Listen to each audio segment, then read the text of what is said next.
Hey everyone, welcome to my Gears of War 4 movement and technique video.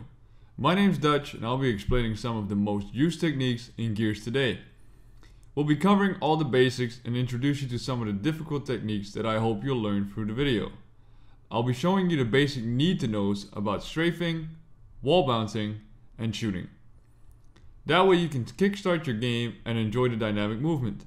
I'll also be explaining commonly used techniques such as the up A, back A, side A, and reaction shots. And lastly, I'll quickly talk about some of the do's and don'ts, as well as ways to properly practice for longer periods of time without getting lost, bored, or demotivated. Gears of War's multiplayer is a whole new beast of its own, and although very unforgiving, you can always learn to hold your own and have fun doing it. So let's get started. We'll start with wall bouncing.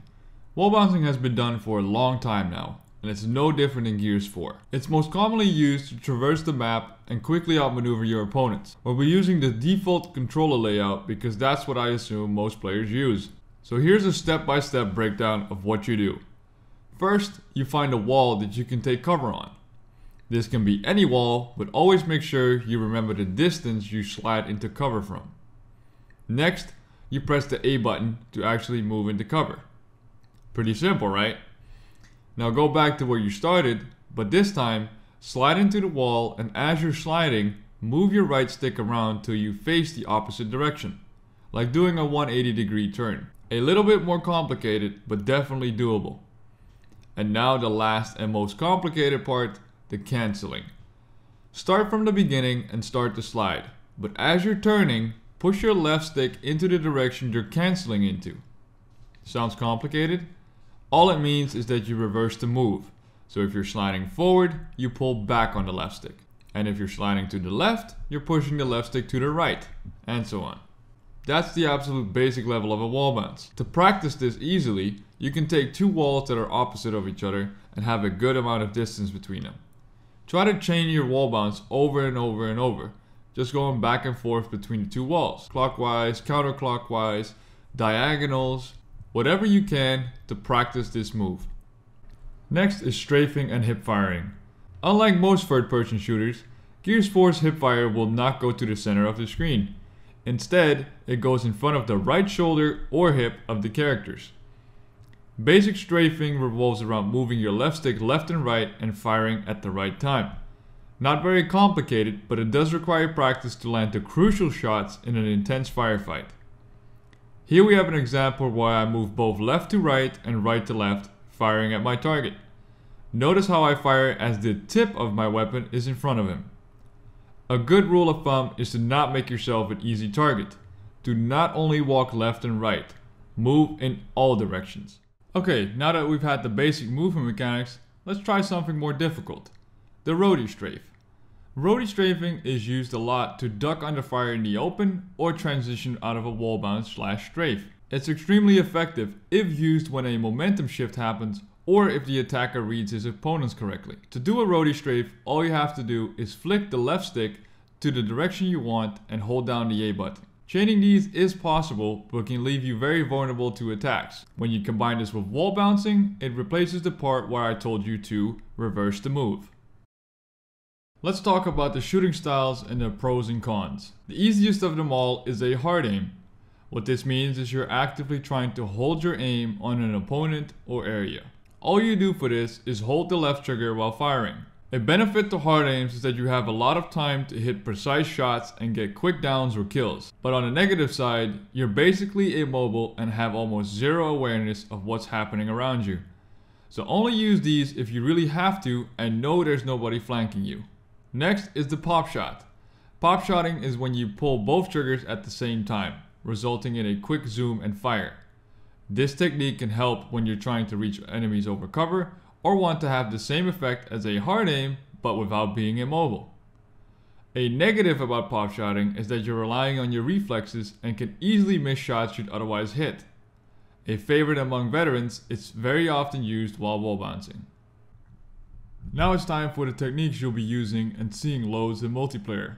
For this video, I'll be focusing on the main four because they're the foundations that other variations are set upon. Keep in mind that these skills take a long time to properly use and even longer to master.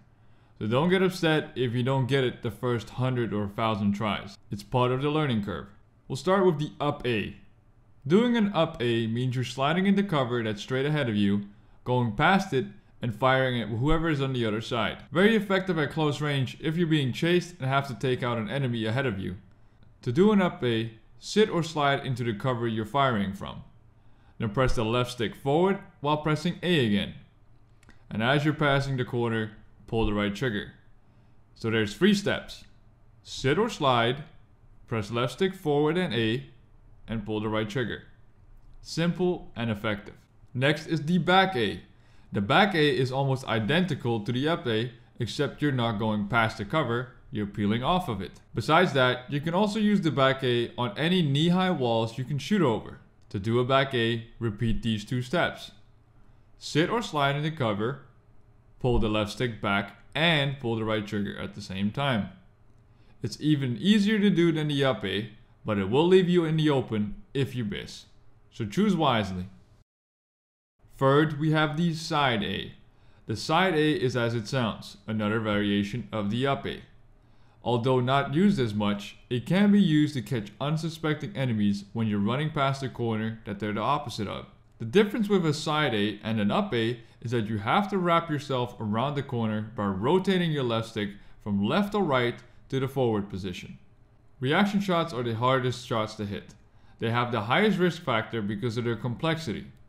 Essentially doing an up A or side A, but instead of shooting whatever is in your way, you're firing at what is on the other end of cover. Primarily learned by players who have custom controllers or play using the claw method, which allows you to take cover and aim at the same time. What you do is the following. As you slide into cover, you repeat the up A steps. But instead of facing the way you're going, you're wrapping your right stick around your character to center the enemy's position on the other end of cover.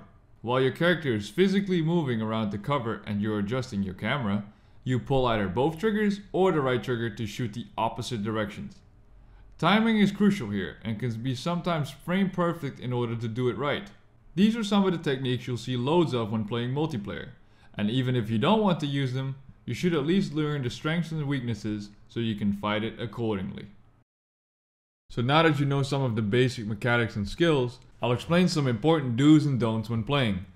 There are 2 key factors in gun battles: positioning and angles. Gears' third-person cover mechanics allow for some strange fights to take place, like physically shooting through walls and other stuff. Knowing the difference between good and bad angles or positions can save you a lot of deaths and grant you a lot of kills. So here are 2 examples. One where turning my character changes the angle of my shot, and one where a seemingly impossible shot angle gives me a guaranteed kill. We'll start with the character turn. Here, me and my enemy are in a stalemate, and we're in identical covers. When I start shooting him from the corner, you can see that I'm barely doing any damage. But when I turn my character away from the corner and slightly step away, suddenly I have a lot more room to fire and only need 2 shots to down him. Sometimes it's not about changing your whole cover, it's about slight adjustments. Next up are 2 showcases where I'm being shot from an angle I can't fire towards or see, and one where I'm the one shooting at this angle. I mentioned earlier that there are instances in Gears where you can physically shoot through walls, so to speak.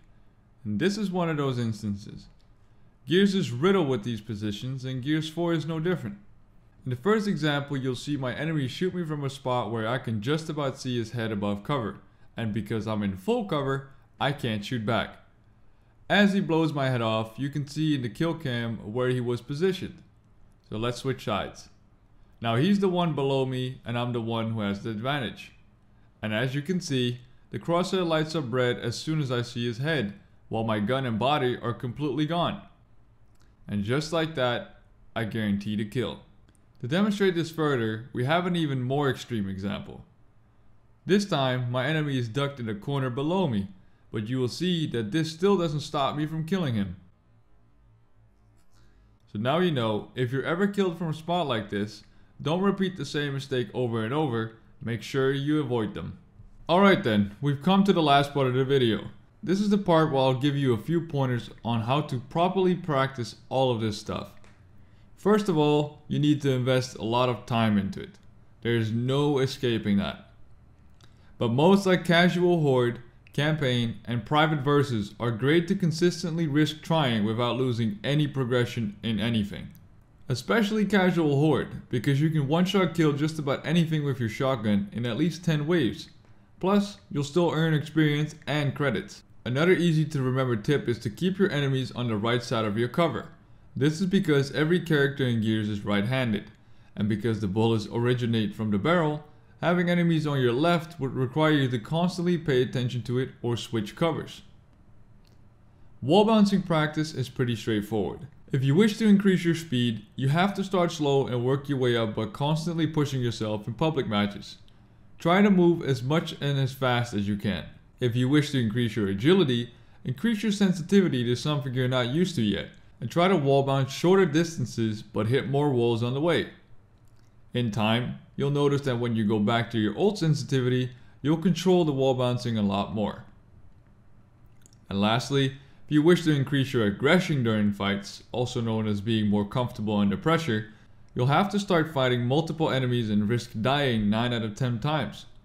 Nothing teaches you more than dying with a cause. Push back your enemies and make them play your game, not make you play theirs. And the last tip for now is spotting. Spotting is done by pressing the left thumbstick down while aiming at a target. It can be done at any range with any weapon, and it helps a tremendous amount with shooting when you consistently know where the enemies are or went. So that's it. Those are all the basic movements and mechanics I believe you should know getting into Gears of War 4. I hope this video has helped you out, and if it did, please leave a like and consider subscribing for more future content. If you have any specific problems, don't hesitate to let me know by commenting on the video. I might be able to help you out right away. I also want to give a big shout out to everyone in my stream, because without them I wouldn't have been able to deliver this video. My name's Dutch, and I'd like to thank you for watching. Good luck!